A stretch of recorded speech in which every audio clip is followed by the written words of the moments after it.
Mes très chers frères et sœurs, activistes de la révolution culturelle que nous sommes en train d'entreprendre avec le projet de Mandombe, qui est un instrument très important pour la renaissance effective de la personnalité de l'Africain, la personnalité culturelle et scientifique de l'Africain.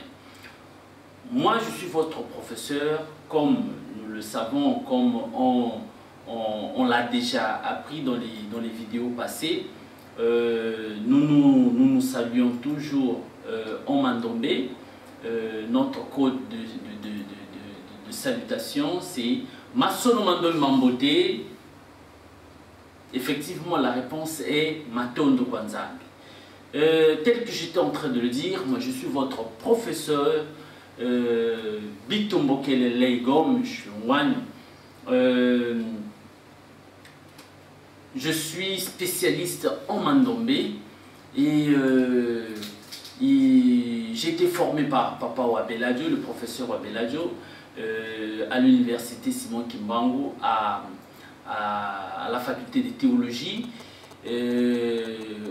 C'est là où j'ai été l'un des disciples ou encore des étudiants de Papa Wabeladjo, du professeur Wabeladjo, l'un des premiers disciples de Papa Wabeladjo, à qui il a confié la responsabilité de la systématisation des connaissances de Mandombe.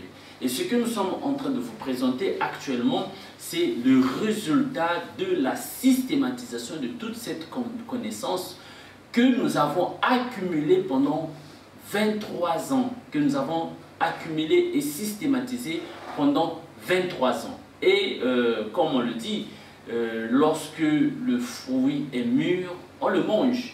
Et c'est ce que nous sommes en train de faire.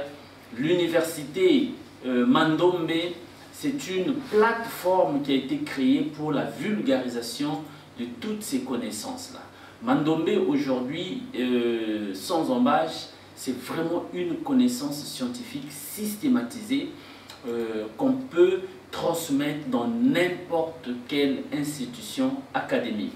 Pour aujourd'hui, nous sommes en train de continuer l'étude historique du Mandombe, mais c'est une histoire systématisée du Mandombe. Comme nous le savons, le Mandombe, le professeur Wabeladjo, chaque fois qu'il tenait une conférence, il commençait toujours par l'histoire du Mandombe. Et il y avait des gens qui se fatiguaient, qui n'avaient pas de la patience, parfois ils sortaient de la salle. Vous dites que ah, bon, ça c'est l'histoire qu'il est tenté de raconter. Bon, maintenant, donc nous, dans notre perspective, nous avons systématisé cette histoire-là. Donc là, nous sommes à la deuxième phase, qui est la phase de la vocation, ou bien encore la phase de l'appel.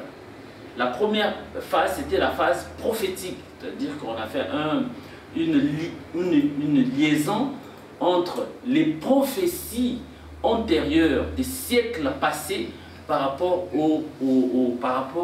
à l'émergence du Mandombe. Et après cette phase de la prophétie, nous sommes arrivés à la phase de la vocation. Mais dans la phase de la vocation, nous avons scindé l'histoire de la vocation de Papa Wabeladjo, de l'appel de Papa Wabeladjo en étapes. Il y a plusieurs étapes qui constituent des vidéos, donc des cours. La fois passée, nous avons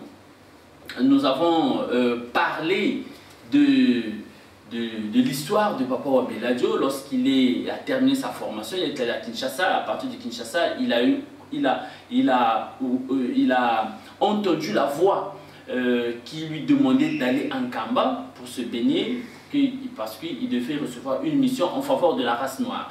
Et après, il s'est passé tout ce qui s'est passé.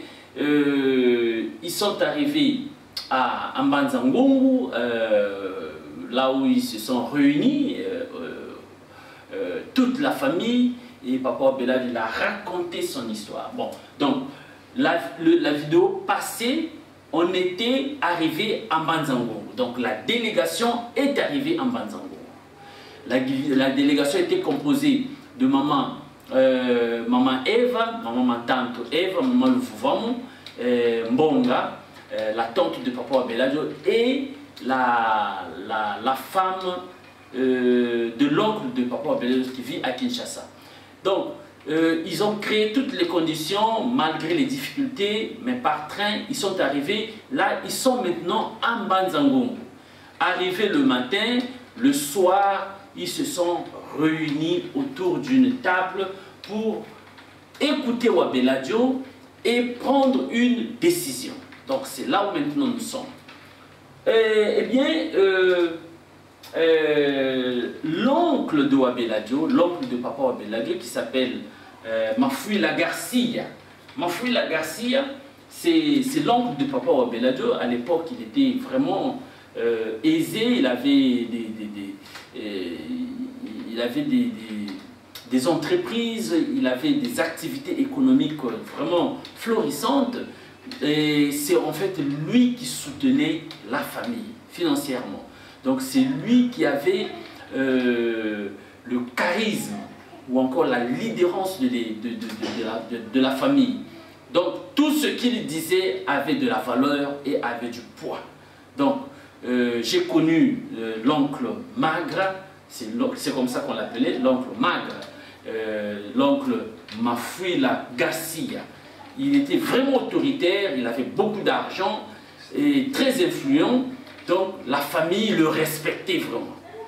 Donc sa décision aura une implication, un impact très violent dans la poursuite de la mission de Papa Wabeladio. Et c'est ce que nous allons voir.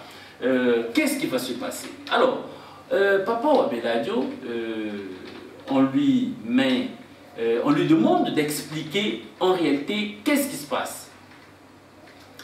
Maman Mantanto et Maman Lufuvamo ont d'abord commencé à faire une introduction de tout ce qui s'est passé, ce qu'ils ont vécu, ils ont expliqué le phénomène du parking Mollard, et après on a donné la parole à Wabeladio. Le jeune Wabeladio à l'époque avec 21 ans, très jeune, il explique la situation. Il dit que voilà ce que je suis en train de vivre, il y a une voix qui me demande d'aller en Kamba pour me baigner parce qu'on va me donner une mission en faveur de la race noire. Il a raconté toute cette histoire, tout ce qu'il est en train de voir, tout ce qui est de mystérieux qu'il est en train de voir. Il a tout raconté et la famille, très silencieuse d'abord, pour réfléchir, ils se sont dit mais ça dépasse notre entendement. Nous sommes des catholiques et ça c'est une expérience que nous n'avons jamais vécue dans notre famille et ça ce sont des choses liées à l'église Kimbangis. Mais qu'est-ce qu'on va faire? Ils se sont posé beaucoup d'interrogations et à la fin l'oncle Mafuila Garcia il va se lever, il va prendre une décision. Il dit, bon, mais moi, je veux réagir en tant que chef de la famille, en tant qu'oncle. Je suis arrivé à la conclusion selon laquelle mon neveu souffre des troubles mentaux. Et à partir de ces troubles qu'il est en train de souffrir, ça peut être certainement une maladie cérébrale. Le malaria, le paludisme cérébral. Donc, ce que nous allons faire, nous devions constituer une équipe qui va repartir avec David à Kinshasa pour faire des études, des analyses auprès du centre neuropsychopathologique de Kinshasa. Et c'est ça qui a été décidé. L'oncle a déjà pris la décision. Plus personne ne parle. Point final. Alors là, ils ont créé toutes les conditions, ils ont déterminé les cotisations qui vont contribuer pour... Et après cela, ils ont décidé demain, sans tarder, c'est un problème de maladie, sans tarder, demain, Wabeladio, David et la délégation qu'on va choisir doit repartir à Kinshasa. Mais alors, Wabeladio, là où il était, il commençait à réfléchir. Repartir encore à Kinshasa, mais c'est grave. La voix qui est toujours en train de me donner des orientations, mais c'est une voix très douce lorsque j'obéis, mais très violente lorsque je n'obéis pas. La voix m'a dit d'aller à Nkamba. Je suis ici en Banzango, à quelques kilomètres de Nkamba. Repartir encore à Kinshasa, ça sera catastrophique pour moi. Ça sera très difficile pour moi. Qu'est-ce que je dois faire? Il lui est arrivé une inspiration. Il dit non, moi, je dois aller à Kamba. Malgré la décision de la famille, moi, je prends ma décision à moi, je dois aller à Nkamba. Mais voilà pourquoi il s'est dit, mais je dois aller à Nkamba, oui, mais je vais comment? Avec qui? Parce que seul, je ne peux pas. Il faudrait que je sois accompagné. C'est à ce moment-là qu'il va intéresser ses deux cousins. Il va intéresser ses deux cousins, les deux enfants de l'oncle Magra, ou bien l'oncle Mafouina Garcia. Il va les intéresser et curieusement, c'est eux qui seront les témoins oculaires de tout ce qui va se passer au cours de leur pérégrination clandestine. Donc, Wabeladio a réussi à créer son plan, ce que nous appelons la pérégrination clandestine qu'il a organisée avec ses deux frères. Il y a Nkodia Mafouila et puis Miguel Mafouila. Nkodia Mafouila avait 17 ans et Miguel Mafouila avait 16 ans. Papa Wabeladio m'avait présenté à ces deux frères-là. Nous sommes connus. Malheureusement, il y a un qui est déjà décédé, l'autre est encore là, le plus jeune est encore en vie. Et c'est eux qui vont accompagner Papa Wabeladio dans cette aventure. Et qu'est-ce qui va se passer? Papa Wabeladio, il prend une Bible et une lampe à 4 heures du matin, il quitte Mbanzangongo, ils vont marcher, jusqu'à ce qu'ils vont arriver dans une zone de montagne qu'on appelle les montagnes Ngongo. Dans ces montagnes Ngongo, il y a une rivière. Donc on descend, lorsqu'on descend, il y a une montée et en bas, il y a une petite rivière qu'on peut traverser à pied. Et cette rivière, c'est une rivière qui symbolise la frontière entre le territoire de Bandibou et le territoire de Bissingombe.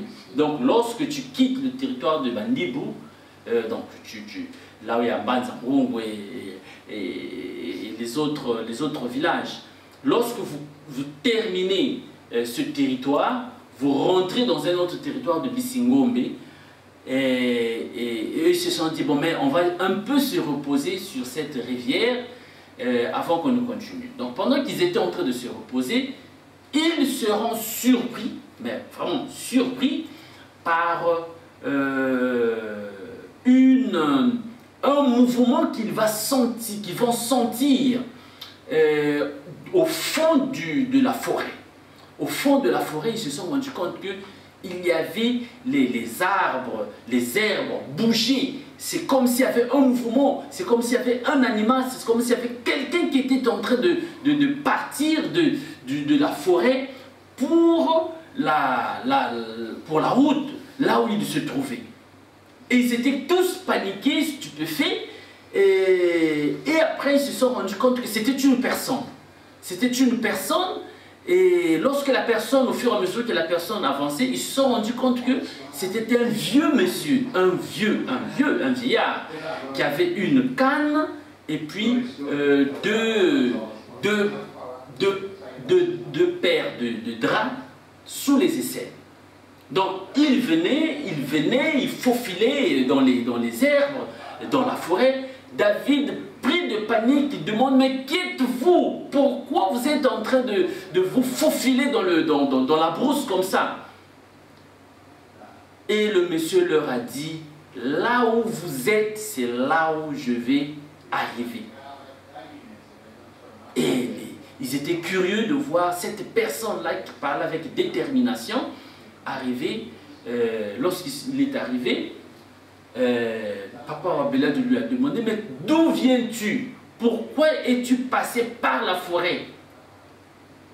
Et le vieillard lui a dit, j'étais parti participer à l'enterrement de ma tante. Et il leur a dit que là maintenant je vais dans mon village.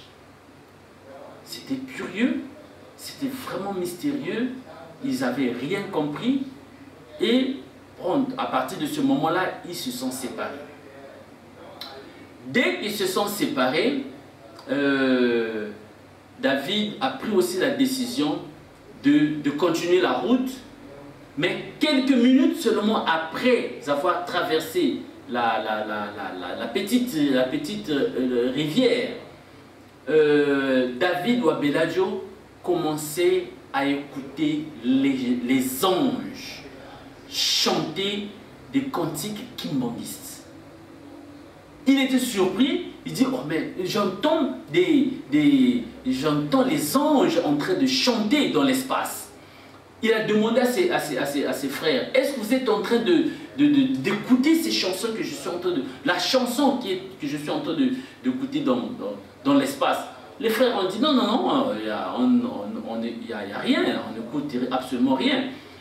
Il dit, mais oui, bien sûr, je suis en train d'entendre les chansons dans l'espace.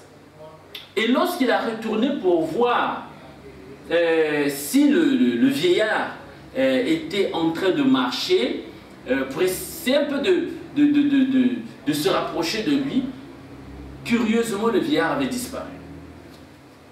Et il était de plus en plus pris de panique, mais la nature de la chanson qu'il écoutait dans l'espace, le message que la chanson était en train de donner, c'était un message d'encouragement, c'était un message de consolation, c'était un message d'espoir. La chanson, les Kimbanguis connaissent, ils connaissent cette chanson. La chanson dit Alléluia, Wanlongo, Alléluia, Wanlongo, Elukenda Lalako. La chanson dit Alléluia, Alléluia est saint. C'est-à-dire que Dieu est glorieux, il est saint. Pour cela, ne soyez pas tristes, parce que Dieu, alléluia, est saint. Il est saint. Donc, à partir de cette chanson, Wabeladio, il a pris de la force, il a pris de l'énergie, il s'est rendu compte que il était assisté, il avait une assistance spirituelle et qu'il pouvait continuer sa lutte. C'est comme ça que Wabeladio va continuer. Arriver à un certain moment, la première chanson termine et la deuxième chanson continue. C'est-à-dire que les anges ont changé de chanson. Et cette chanson disait Alléluia, Kembwanzami, Alléluia, Seusongwa. Esse hino, está em Kikongo, diz,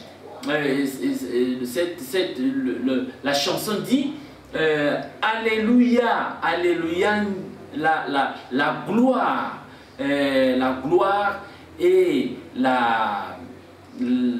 gloire de Dieu. Alléluia, la gloire de Dieu. Alléluia, la gloire de Dieu va se manifester. Alléluia, Alléluia, Alléluia, Alléluia, la gloire de Dieu, elle va se manifester. Elle va se manifester. Et Wabeladio comprenait qu'il comprenait ce que les anges lui disaient. Et ça, ce sont des chansons qui existent déjà, qui ont été captées à l'église Kimbangui. Ce sont des chansons que les gens chantent, que les gens connaissent. Et Wabeladio n'avait jamais eu de contact avec les Kimbanguistes et il ne connaissait pas ces chansons. Donc ce sont ces chansons que les anges lui ont transmises pour qu'il puisse avoir du courage, pour qu'il puisse... En fait, c'était un soutien spirituel qu'on lui apportait. Et il était de plus en plus fort jusqu'à ce qu'ils sont arrivés au village Kimongo. Arrivés au village Kimongo, les chansons se sont arrêtées. Donc, pour cette partie, nous allons terminer par ici, parce que nous sommes arrivés au village de Kimongo et nous avons vécu ensemble avec Papa Wabeladio ces trois mystères. L'apparition du vieillard dans la brousse, et puis les cantiques qui se sont, que Papa Wabeladio a écouté dans son parcours, de là où ils se sont séparés avec le vieillard jusqu'au village de Kimongo. Papa Wabeladio, il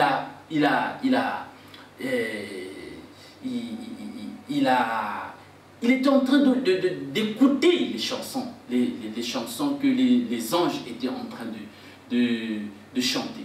Donc c'était tellement merveilleux que Papa Wabeladio, il s'est senti encouragé, il s'est senti vitalisé spirituellement, parce qu'ils étaient vraiment épuisés, ils étaient vraiment fatigués avec la marche. Mais avec ces chansons, Wabeladio, il a encore gagné de la force. Il s'est dit que non, ce que je suis en train de vivre, ce sont des mystères de Dieu. Et je dois continuer cette lutte. Je dois arriver jusqu'au bout, jusqu'à la destination. Et c'est comme ça, lorsqu'ils ont passé le village de Kimongo, dès qu'ils sont rentrés dans le village de Kimongo, les chansons se sont arrêtées et ils ont passé le village de Kimongo jusqu'à ce qu'ils sont arrivés au village de Loumouin. C'est là où nous allons terminer notre histoire pour ce cours, pour cette vidéo. Et la prochaine fois, nous allons étudier qu'est-ce qui va se passer après avoir traversé le village de Kimongo. Donc voilà pour aujourd'hui l'étude que nous avons disponibilisée pour vous. Nous vous demandons d'étudier, mais étudier encore cette histoire. Écoutez jusqu'à ce que toutes ces informations vont rester dans votre subconscient. Et c'est ça qui fera de vous un spécialiste en Mandomé. C'est l'histoire, ce que je vous raconte, c'est ce que j'ai pris, l'histoire que je suis allé prendre à la source chez Papa Wabeladio. Voilà pourquoi je me préoccupe de vous donner tous les détails possibles afin que nous soyons tous les éléments transmisseurs de ce patrimoine culturel, scientifique et technologique. Donc pour aujourd'hui, nous terminons par là. Merci beaucoup pour votre attention et à bientôt.